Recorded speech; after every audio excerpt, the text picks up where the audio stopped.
from stories across the world to stories here at home. This is the National News Podcast. A very good evening to you. I'm Nitya Sarachandra. A very good evening. I'm Stefan Dialwis. Let's take a look at the main headlines for tonight. A national policy for preschool education. Minister Sajid Premadasa says the United National Party and the Jatika Hela Urumaya should be the forerunners in the task of building the country. The Rupavahini newspaper publishes fake news regarding the national television. The economic growth rate of China hits its lowest figure after 30 years.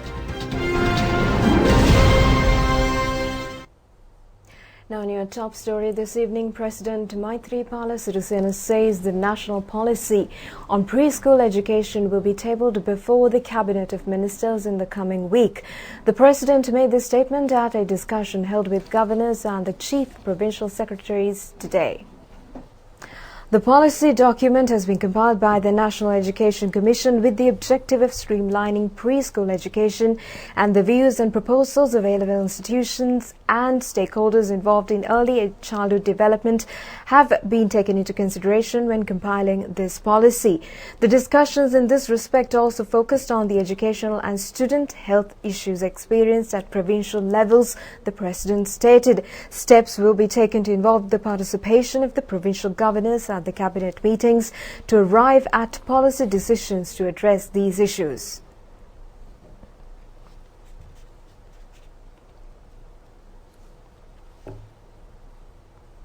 High Court Judge M.R.C. Fernando has been appointed as a new appeals court judge. He received his letter of appointment from President Maithripala Sirisena this morning.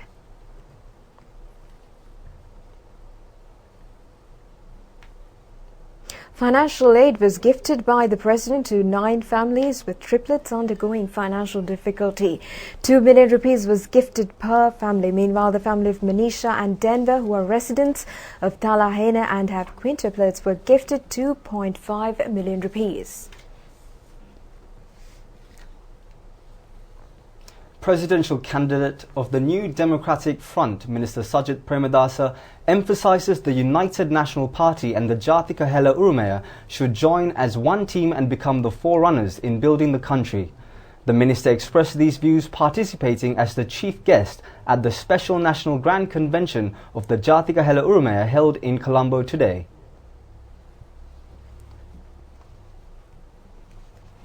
The Special National Grand Convention of the Jatika Hela Urumaya was held at Campbell Park today. The Mahasangha and a large gathering of party supporters were in attendance. Presidential candidate of the New Democratic Front, Minister Sajid Premadasa, noted the Jatika Hela Urumaya is of the stance to see a united Sri Lanka whilst pride of place is given to Buddhism. Minister Premadasa said these are his policies as well and extended an invitation for the JHU to join hands with the United National Party.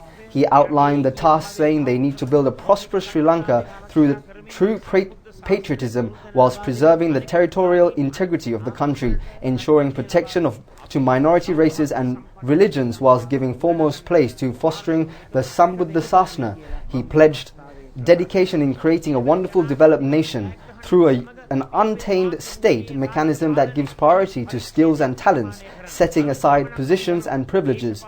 Minister Premadasa noted that Minister Patali Champikaranavaka is a forerunner in the endeavour of designing an advanced economic model centred on innovations. He also pledged to eliminate wastage and totally eradicate corruption from the state mechanism and the media. මාතෘභූමිය නිර්මාණය කරන්නට අපි අනිවාර්යෙන්ම කැප වෙනවායි කියන එක මේ අවස්ථාවේ සඳහන් කරන්න කැමතියි. චම්පික රණවක මැතිතුමා මේ රටේ ජාතික දර්ශනය තුල ආර්ථික වැඩපිළිවෙල තුල නවෝත්පාදනයේ කේන්ද්‍ර කරගත් උසස් ආර්ථික රටාවක් නිර්මාණය කිරීමේ වැඩසටහනේ පෙරමග ගමන් කරුවා හැටියට කටයුතු කරනවායි කියන එක මම අවිවාදයෙන්ම පිළිගන්නවා. නාස්ති ඉවත් කොට මේ රටට පිළිලයක් වූ දූෂණ, වංචා, හොරකම් කරන සංස්කෘතිය සහ මුලින්ම ශ්‍රී ලාංකේය ජන සමාජයෙන් සහ අපේ රටේ රාජ්‍ය තන්ත්‍රයෙන් අතුගා දමන්නට අපි දැඩි ලෙස කැප වෙනවායි කියන එකත් මේ අවස්ථාවේ කියන්නට කැමතියි. වායු සමීකරණය කරපු කාමරයක ඉඳගෙන පවුලක වරික සභාව මේ රටට සිදු වී යුත්තේ කුමක්ද සිදු නොවිය යුත්තේ කුමක්ද කියන එක තීන්දුව කරන ක්‍රමවේදය අපි එළමෙන ජනාධිපතිවරණයේදී සහ මුලින්ම පරාජය කරනවායි කියන එක මේ අවස්ථාවේ ප්‍රකාශ කරන්න කැමතියි. Minister Pasili Champika Ranawaka said Mahinda Rajapaksa had placed the entire country under the rule of one family by converting the war victory into a victory of his family. The minister noted 269 members of that family had entered into various sections of the state mechanism and a dictatorship run by one family governed over all. He pointed out fear was driven into people's minds by saying the electric chair will be introduced, that the defence units will be penalised and that the involvement of foreign prosecutors will be obtained. However, when the past 4.5 years are reviewed, it can be clearly seen that no one was sent to the electric chair and no one was sent before a foreign war crimes tribunal. On the contrary, democracy was strengthened. Therefore, Minister Ranawaka expressed confidence that they will be able to secure victory at the parliamentary elections next year after winning the presidential election this year. ලබන මාර්තු මාසෙ ඉඳන් ගෙනියන්න ප්‍රකාශ කරන්න ඕනේ. මේ රටේ අක්මුල් සහිත ඒ ජාතිකමය වශයෙන් මේ රට තුල ඉපදිච්ච මේ රට තුල ජීවත් වෙන මේ රට තුල මිය යන්නට අදිෂ්ඨාන කරගෙන සිටින පිරිසක් හැටියට මේ රටේ සැබෑ දේශ ප්‍රේමීන් හැටියට මේ රට රකින්න ජනපෞර බවට අපි නිරන්තරයෙන්ම ඉදිරියේදී කටයුතු කරන බව මම මේ අවස්ථාවේ ප්‍රකාශ කරනවා. Representatives of the organisation to protect the Sri Lanka Freedom Party, the Tamil Progressive Party and the Telugu Desam Party also joined in the event to pledge support to the presidential candidate of the New Democratic Front, Minister Sajid Premadasa. Now, the Rave Weekend newspaper has published a false news article regarding the telecast of the United National Party conference over the national television. By publishing such a misleading article, Rave, which has a prestigious reputation, has dishonoured media ethics. A part of the forum was aired as a repeat telecast upon the approval of the Elections Commission. The repeat telecast received the approval of the Legal Investigatory Unit of the Elections Commission and the Additional Elections Commissioner. Furthermore, the video footage was telecasted upon a payment being received. Therefore, the Sri Lanka Rupavahini Corporation has not incurred any financial loss. On the front page of the Rave newspaper of 20th October 2019, the headline read as Salalinia again UNP Samuluata Tavapak, another 1 hour for the UNP conference from the Nightingale. This news article clearly displays how attempts are being made to gain political motives by misleading the public, even by taking the national television for granted. 1 hour airtime was given upon a request made by the Personal Secretary of Minister Sajid Premadasa to allocate a 1 hour airtime to correspond with the payment made for the relevant program since the telecast of the UMP conference at the Sugata Dasa Indoor Stadium was stopped by the Elections Commission. Approval was obtained from the Elections Commission in this regard. It needs to be reiterated the Sri Lanka Rupavahini Corporation incurred absolutely no financial loss, whilst it needs to be stated that an overpayment has been received. The program in question was telecasted on the 6th of this month upon the proper approval of the Elections Commission. The Rave newspaper published a distorted news article and its sources are baseless. The Sri Lanka Rupavahini Corporation telecasted the program in question in accordance with the specific procedure adhered to during its 37-year service. The parties in question have made payments on the 3rd of this month and the receipt was issued. The set of guidelines for the media published by the Elections Commission has been properly adhered to by Rupavahini. Meanwhile, an inquiry into the Defence Ministry stopping the live telecast midway on the 3rd of this month is being carried out to mete out justice to the aggrieved parties.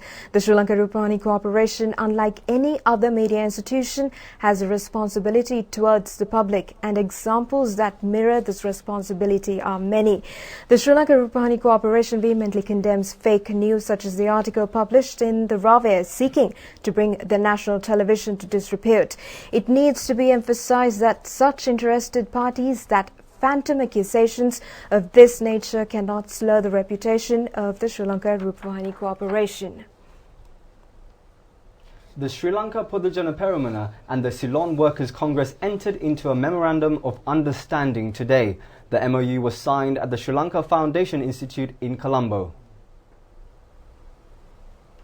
Thereby, the Ceylon Workers' Congress pledges its support to presidential candidate of the Sri Lanka Podujana Peramuna Gotabaya Rajapaksa, chairman of the SLPP, Professor G.L. Piris, SLPP presidential aspirant Gotabaya Rajapaksa, opposition leader Mahinda Rajapaksa, and leader of the CWC Arumugam Pondaman attended the signing event. Chairman of the SLPP, Professor G.L. Piris, said the Ceylon Workers' Congress has a prestigious history of winning the aspirations of the working class. He also said their presidential candidate Gotabaya Rajapaksa is contesting to represent the common masses and thanked the Ceylon Workers' Congress for the support extended. National coordinator of the Ceylon Workers' Congress, R. Rajature, said when Gotabaya Rajapaksa was the defense secretary, he showed how man must work. He further stated they need a leader who has a strong backbone, and they have found that leader in the person of Gotabaya Rajapaksa. මේ රටට ජනාධිපති කෙනෙක් ඕනේ. ඒ වගේ කොම්බ පණ තියෙන නායකයෙක් ඕනේ. ඒ නායකයා අපි තෝරගත්තා. ආසියානු රටවල් කොයිතරම් දියුණු වෙලා තියෙනද? ඒ ආකාරයෙන් හැකියක්මනේ මේ ලංකාව දියුණු කරන්න පුළුවන්. සියලුම ජාතීන්ට නායකත්වයක් දෙන්න පුළුවන් එකම නායකයා ගෝඨාභය රාජපක්ෂ මැතිතුමා. Meanwhile, parliamentarian Vijayadasa Rajapaksa has decided to support the Sri Lanka Podujana Peramuna. He announced his decision at a media briefing held at the Sri Lanka Foundation Institute today. Parliamentarian Vijayadasa Rajapaksa said every citizen has the right to protect the country. He further stated he does not have any political disputes with anyone and he does not depend on anyone. He warned that the presidential election, if the country does not take the right decision, it will come under foreign authority.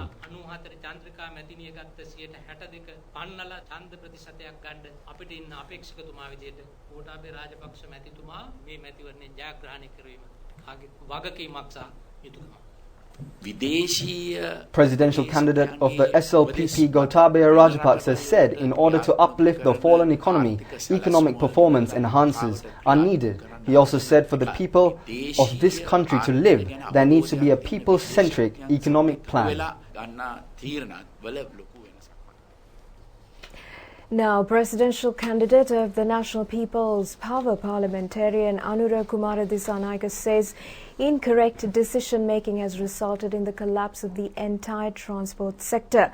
He expressed these views unveiling his proposed national transport policy at Kalutara today. Presidential candidate of the National People's Power parliamentarian Anura Kumara Dissanayake said that private bus service is a means of self-employment, but now it has become just a means of daily earning. He also noted irregularities such as bus engines bearing lorry chassis numbers. This has now become a scandal. He also cited the corruption involved in the Kalalai project that was to be implemented on the rail tracks between Anuradhapura and Jaffna, in which the contract estimated to be $3.2 million was awarded to a contractor covering one railway station. However, it was subcontracted to cover 6 railway stations at a cost of just $1.5 million. Chairman of the Elections Commission, Mahinda Deshapriya, says he is satisfied with the explanations given to him that the army was in no way involved in political propaganda activities that included the photograph of the army commander. Chairman of the Elections Commission Mahinda Deshapriya said a media release issued by the Army Commander on the 14th of this month was published in a number of newspapers, stating that he has absolutely no connection with the incident. The chairman of the Elections Commission further stated the letter Army Commander LT General Shavendra Silva has sent to the Defence Secretary in this regard was forwarded to him. The letter states that the incident occurred without his knowledge, therefore he has no connection with it. He certifies that he will not act in any way to support the political movement of any candidate. Therefore, the chairman of the Elections Commission said he is satisfied with the explanations given by the Army Commander through the Defence Secretary. Now, ballot papers for postal voting of the presidential election were handed over to the Department of Posts for distribution today. Additional Elections Commissioner Rasika Piris said the distribution of ballot papers for postal voting was carried out at a district level. 659,317 voters are eligible to cast postal votes at the forthcoming presidential election. The highest number of postal voters are reportedly from the Kurunegala, Kandy, Anuradhapura, Gampaha districts. Postal voting takes place on the 31st of October and then the 1st of November. Police personnel and officials at district secretariats can cast their postal votes on the 4th and 5th of November. The additional elections commissioner further stated polling cards will be distributed from the 25th of this month. Amnesty International has called on the presidential candidates to prioritize key human rights issues, including commitments on transitional justice pledged in the aftermath of the decades-long conflict. Noting the slow but important progress made by Sri Lanka in addressing human rights issues, Amnesty International emphasizes that the next president must have human rights at the heart of his policies. The families of the disappeared, the victims of torture and sexual violence, the people forcefully evicted and other human rights violations must not be forgotten, and the perpetrators must be held accountable. Amnesty International also called on the candidates, if elected, to commit to the task of repealing repressive laws including the death penalty and on protecting civic space whilst protecting the right to the freedom of expression, peaceful assembly and association. Amnesty International concludes on a note that calls on the next Sri Lankan president to represent all people living in Sri Lanka, regardless of their religion, ethnicity, caste or colour, sexual orientation and other related discriminatory characteristics, thereby protecting all communities from harm and holding perpetrators accountable. It's time for a quick break. Stay tuned for more local stories. දැන් SLS සාතිකයේ සමගින් රීමාස්ටර්ලා set yoghurt. Be healthy, be active. One day, I must start a company of my own. We all have big dreams in life. Achieve them with the assurance of good returns on your investment. Make a long-term deposit at NSB, Sri Lanka's most secure bank. Dream big with NSB Prarthana for children and Prarthana Plus for adults. NSB Prarthana, your dreams realized. Welcome back. We move on to more local stories now. A rally to promote the presidential candidate of the Sri Lanka Podu Jana Peramuna Gotabaya Rajapaksa was held at Rambukkana yesterday.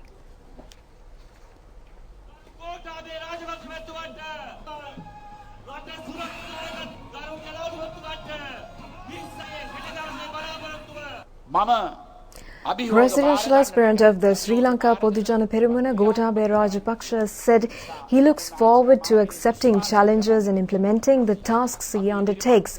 Thereby he called on all his supporters to place their trust in him. He further stated the economic plan he intends to implement will be centered on the people. He also said the present economic trend in the world is based on wisdom and Sri Lanka needs to be developed based on this wisdom-centered economic process. He added through such an economic plan, the youth of the country can obtain jobs that offer good pay. He stated at present the country needs knowledgeable and skilled youth. However, the current education system has the youth lost in terms of their future. He further stated it is necessary to facilitate university education for all students who pass their A-level examinations. He also said during the first year, investing a large sum of this issue will be addressed. Students who have passed their O-level examination should be trained and guided on to their career paths that have a demand within the economy by providing them with the relevant technical training. He also stated the economy can be taken forward through such plans and called on the voters to fulfill their duties at the next presidential election so that he can fulfill his duty in implementing these plans. The Diulapitia police have apprehended 3 suspects while in possession of around 30 kilograms of heroin. The haul of heroin was uncovered during a search operation carried out in the Milkasivat area at Ul Alpala in Diulapitia this morning. The police raided the area upon a tip-off received that heroin is being smuggled at a residence in the area. The Diulapitia police are conducting further investigations. Chairman of the Elections Commission, Mahinda Deshapriya, says it is prohibited to hold political meetings or distribute handouts or similar literature promoting any presidential candidate at government institutions, including provincial councils and local government bodies, government schools, government corporations or statutory boards. Thereby issuing a release, the chairman of the Elections Commission calls on all politicians, political activists and trade unions to refrain from such activity. The Elections Commission advises the heads of such state institutions to adhere to the regulations detailed in the Gazette Extraordinary issued on the 19th of September 2019 and to Order number 2141/52 pertaining to the prevention of the use of state assets in a manner in which would promote any candidate or be prejudicial to any candidate, resulting in obstructing the holding of a free and fair election. Chairman of the Road Development Authority, Nihal Suryarachi, today made a special statement on the progress achieved by the authority in laying the runway of the Palale Airport conforming to international standards. Chairman of the Road Development Authority, Nihal Suryarachi, said it is believed that Road Development Authority only constructs roads. However, even bridges, elevated highways on pillars, runways and aprons are being also constructed. He further stated when a Chinese company was carrying out the same task at Katunayake, it was confirmed that construction can also be done locally. For this, the proactive approach and dedication of the relevant officials at the Road Development Authority was significant, and the guidance received from the high authorities was highly appreciated. The chairman further stated they upheld the trust placed in them completing the runway, which scored high at all evaluations of standards. Now, the Met Department forecasts thunder showers accompanied by severe lightning activity at some places in the western, central, Sabaragamu's southern, over northwestern and north central provinces and in the Vaunia, Mana, Mullaitivu and Kilinochchi districts tonight. Fairly heavy falls up to more than 100 millimeters of rain can be expected at some places in the central, Sabaragamu's southern and northwestern provinces and in the Kalutara and Gampaha districts. There may be temporary localized strong winds of up to 70 to 80 kilometers per hour during thunder showers. The general public is advised to take adequate precautions to minimize damages caused by lightning activity. That's it for the news this evening. Have a good night. Good.